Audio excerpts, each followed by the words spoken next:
Hello friends, चॅनलमध्ये पुन्हा एकदा तुमचं खूप खूप स्वागत. फ्रेंड्स, या रंगपंचमीच्या दिवशी माझ्याकडे बराच वेळ होता आणि म्हणून मी एक अतिशय मोठी चूक केली आणि ती चूक काय हे तुम्हाला थंबनेल पाहून कळलंच असेल. हो, मी याच दिवशी अतिशय वाह्यात अशी ही नादान या फिल्म पाहिली आणि त्याचाच रिव्ह्यू तुमच्यासाठी घेऊन आलोय. पण रिव्ह्यू सुरू करण्यापूर्वी तुम्ही माझ्या चॅनलला सबस्क्राईब केलं नसेल तर लगेच करा, म्हणजे असेच नवनवीन रिव्ह्यूज मी तुमच्यासाठी घेऊन येईन. आणि हो, असंच तुम्हाला अलर्ट देखील करत राहील की ज्या मूवीज तुम्ही पाहायला नकोत किंवा ज्या अतिशय वाह्यात आणि अतिशय म्हणजे टाइम वेस्ट करणाऱ्या अशा ज्या मूवीज आहेत त्यांच्यापासून तुम्हाला अलर्ट करत राहीन. तर तुम्ही जर का चॅनलला सबस्क्राईब केलं नसेल तर लगेच करा आणि आपण लगेच सुरू करूया ह्या अतिशय टुकार अशा फिल्मचा रिव्ह्यू.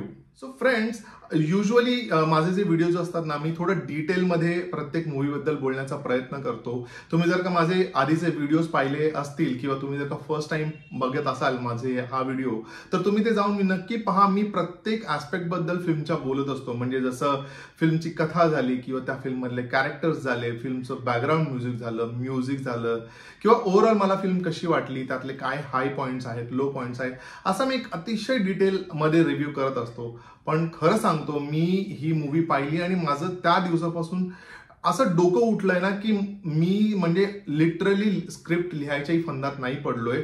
त्यामुळे आता मी जे काही बोलणार आहे ते अतिशय इम्प्रॉम्प्टू असणार आहे. आणि विचार करा, रंगपंचमीला ऑलरेडी एक दिवस होऊन गेलाय, म्हणजे मध्ये एक दिवस गेलाय, तरीही त्या फिल्मचा इम्पॅक्ट माझ्या डोक्यावर एवढा आहे की विदाउट स्क्रिप्ट सुद्धा मी किती वेळ बोलू शकेन आणि काय त्या फिल्ममध्ये आहे हे मी सांगू शकणार आहे. त्यामुळे ही आता जो व्हिडिओ आहे त्याला बिलकुलही स्क्रिप्ट नाहीये आणि मी अतिशय स्पॉन्टेनियसली मला जे वाटलं आणि जे ते फिल्म पाहिल्यानंतर जे काही मी फील केलं ते मी तुमच्या बरोबर शेअर करणार आहे. सो असा हा व्हिडिओ असणार आहे. So get ready.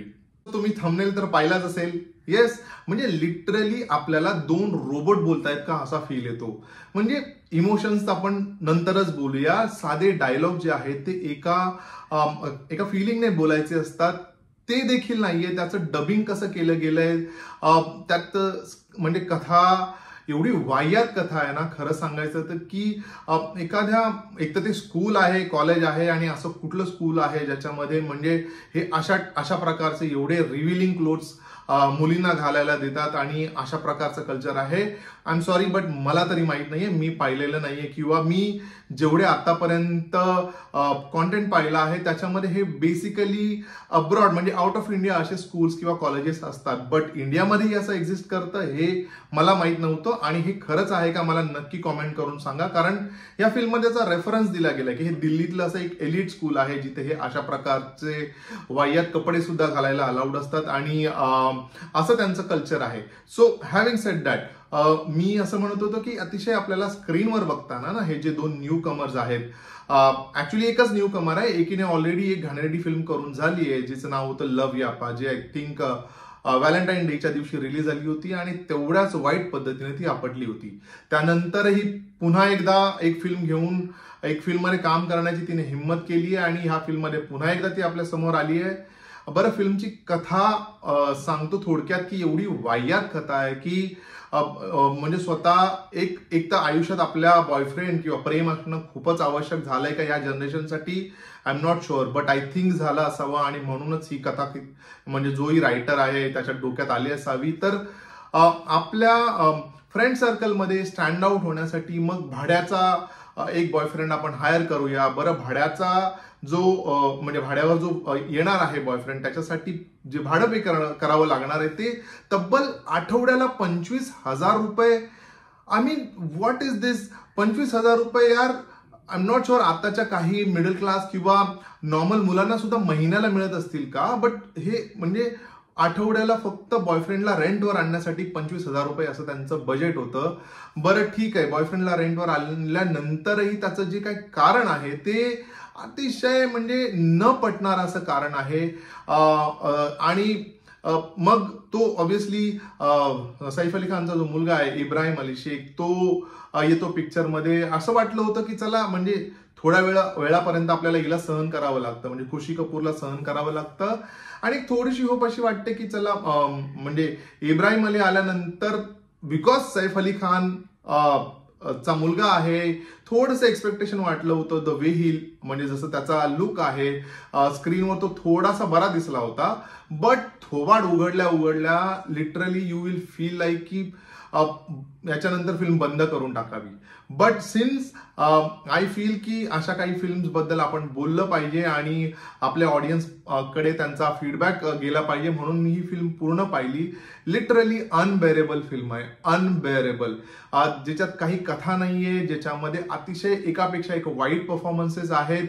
हे दोन्ही न्यू कमर्स आहेत, दोघांनीही अतिशय, मला वाटतं आत्ताच त्यांचं करिअर सुरू झालंय, पण त्यांच्या करिअरचा अतिशय वर्स्ट असा परफॉर्मन्स या दोघांनी दिलेला आहे. आय डोंट अंडरस्टँड की ह्या फिल्मसाठी, या फिल्ममध्ये अनेकही इतर कलाकार आहेत, म्हणजे जसं सुनील शेट्टी आहे, महिमा चौधरी आहे, जुगल हंसराज आहे, दिया मिर्झा आहे.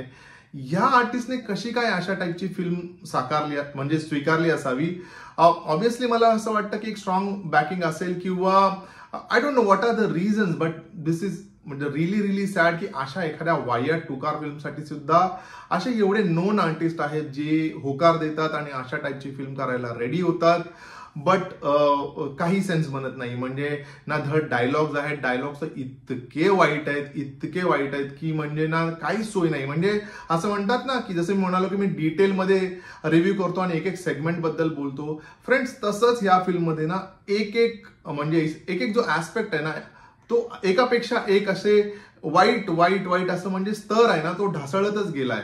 म्हणजे कथा वाईट, एक तर त्यांचे ते ऍक्टिंग म्हणजे सुपर पथेटिक, दोघांची ऍक्टिंग, प्लस त्याच्यामध्ये आपल्याला ओरी दिसतो, त्याच्यामध्ये आताच कॉन्ट्रोवर्सीमध्ये अडकलेली जी अपूर्वा मखीजा आहे ती आहे.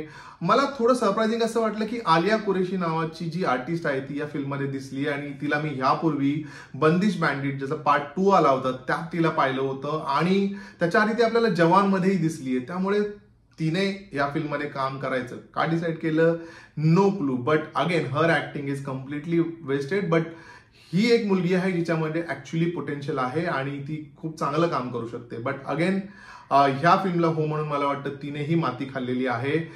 एकीकडे आपल्याला दिसते अर्चना पूरन सिंग, म्हणजे कोणे एका काळी आपण एका स्कूलच्या प्रिन्सिपलचा रोल केला होता आणि त्यातून आपल्याला बाहेरच नाही यायचंय, तसाच रोल परत करायचा आहे. त्याचं काय लॉजिक आहे, त्याचा काही इम्पॅक्ट आहे का, आपण हे का करतोय. आय डोंट थिंक याला काहीही, म्हणजे याबद्दल काहीही विचार केला गेला असावा. म्हणजे आहे, आपल्याला करायला सांगितलंय तर करायचं, आणि असं करून आपण काही साध्य करतोय का, तर मला वाटत नाही हा थॉट याच्यामध्ये आहे. But having sed that, this film is unbearable. Literally 10-15 मिनिटांच्या नंतर आपले पेशन्स संपायला लागतात. 2 तास कसं थांबायचं आणि का हे पुन्हा पुन्हा बघायचं, आणि का स्वतःला त्रास द्यायचा, स्वतःवर अत्याचार करून घ्यायचा असं वाटू लागतं. अशा लेवलची ही फिल्म झालेली आहे. ऑलरेडी म्हणजे ही रिलीज झाल्यापासून हिच्याबद्दल बोललं जातच आहे. मी ऍक्च्युली हिम्मत करत नव्हतो, बट अगेन आय फेल्ट की ज्या इंटेंटने मी हा चॅनल सुरू केलाय, it is my duty to watch this film and तिचा रिव्ह्यू करायला पाहिजे आणि आपल्या प्रेक्षकांपर्यंत तो रिव्ह्यू पोचायला पाहिजे, म्हणून ही फिल्म पाहिली आहे. थोडक्यात सांगायचं ना तर फ्रेंड्स, बिलकुल आपली एनर्जी ह्या फिल्मच्या मागे वाया घालू नका. I think both this actors, म्हणजे दोन्ही खुशी कपूर आणि Ibrahim Ali Sheikh, they really need to go back and understand what is acting, what is performance. फक्त स्क्रीन समोर उभं राहणं आणि काहीतरी बोलणं, मेकॅनिकल बॉडी लँग्वेज मध्ये बोलणं, it's not an acting. They really need to look back, introspect and come back की खरंच आपल्याला फिल्म्स पुढे करायला हव्यात का. बट मला वाटत नाही असंही काही होईल, कारण म्हणजे एक आयर्नी बघा की इंडस्ट्रीमध्ये असे भले अतिशय चांगले पोटेन्शियल असणारे आर्टिस्ट ऑलरेडी आहेत, जे एखाद्या चांगल्या ऑपॉर्च्युनिटीची वाट बघतायत, जिथे ते एक अतिशय नॅचरल म्हणा किंवा अतिशय चांगला परफॉर्मन्स देऊ शकतील.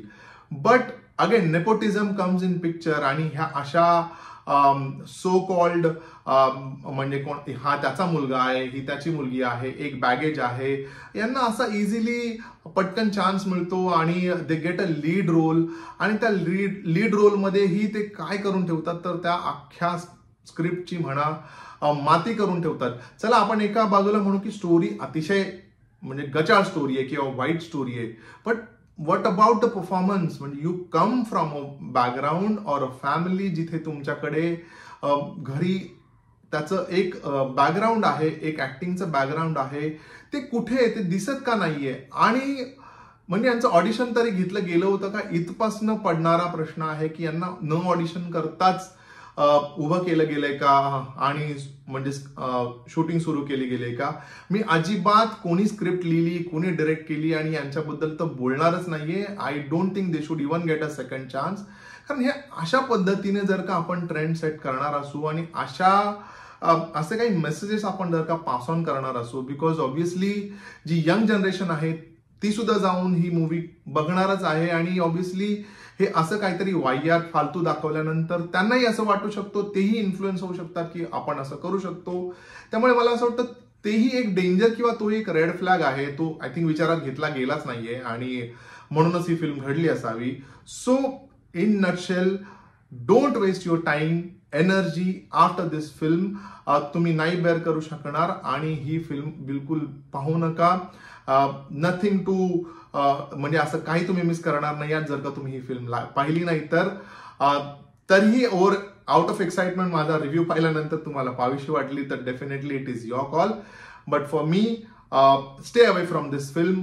मी या फिल्मला स्टारही देऊ इच्छित नाही, इतकी ही टुकार फिल्म आहे. आपण भेटणार आहोत लवकरच पुढच्या व्हिडिओमध्ये. तुम्हाला जर का हा व्हिडिओ आवडला असेल तर लाईक करा.